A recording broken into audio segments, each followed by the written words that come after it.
Ouais, à la base, je suis informaticien en fait. Le dessin, c'était une passion que je faisais à côté. Et rentrer comme ça dans la bande dessinée sans avoir, on va dire, fait d'école, c'est un peu compliqué. Donc c'était plus facile de commencer par l'humour. Je faisais des strips, parce que faire rire, ça à la rigueur, j'y arrivais à peu près.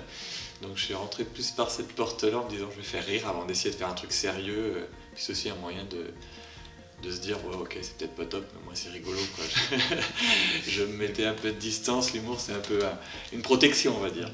Mais par contre il y a eu 3 séries différentes et je pense que l'humour à chaque fois est assez différent. C'est le Delcourt qui m'a contacté en me disant est-ce que tu connais David Mourier? Je dis bah ouais carrément, j'étais abonné à No Life à l'époque donc je connaissais bien David. Et il m'a dit bah, est-ce que ça te dirait de faire un album avec lui? J'ai dit bah ouais, carrément. Il dit oh là t'enflamme pas Stan, ça s'appelle Super Caca. J'ai dit mais carrément. Et bah banco, donc on s'est retrouvés à faire ça ensemble et ben on s'est bien marré. Voilà. Ouais, donc là je suis qu'au dessin. Donc c'est plutôt le dessin qui les en fait se diriger vers moi. Et l'humour, là c'est David qui s'en occupe. Ça tombe bien, il me fait bien marrer aussi. Donc, en gros on se repose un petit peu quand on porte la BD à bout de bras, qu'on est au scénariste, au dessin, à la couleur. On est responsable de tout, donc si c'est de la merde, en gros, bah, c'est nous. Là, en l'occurrence, Super Caca, c'est David Mourier, c'est son bébé. Moi, je suis juste là pour, on va dire, donner corps à tout ça. Mais c'est vrai que c'est reposant. Je suis pas tout seul à porter le truc.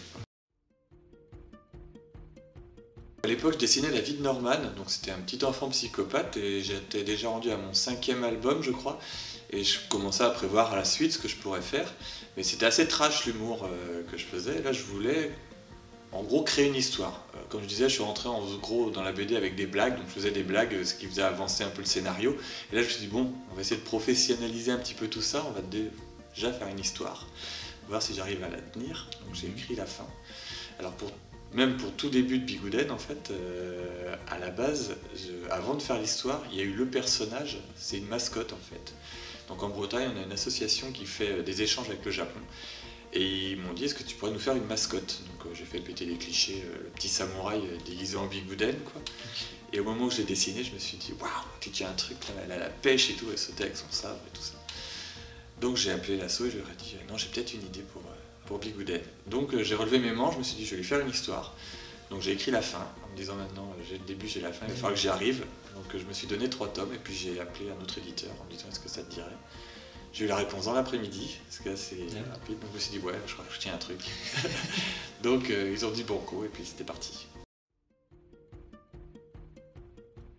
Alors moi je suis venu il y a 2 ou 3 ans. C'est l'accueil en fait. Hein. J'ai eu de la chance, il faisait beau, là j'ai encore de la chance, il fait beau. Donc on se retrouve dehors à manger des huîtres, boire du vin blanc, écoute, moi ça me va. Donc voilà, l'ambiance est cool, moi c'est un peu pas plus compliqué que ça. Hein. Si ça me plaît, je reviens. Voilà. Sinon, ça serait pas revenu. Bah ouais, non, sinon je serais pas revenu, ouais. Bah non, il y a la route et tout, non, faut vraiment être sympa pour que je vienne. Et puis faut pas croire, j'ai pas que ça à foutre. Donc faut vraiment que vous soyez cool.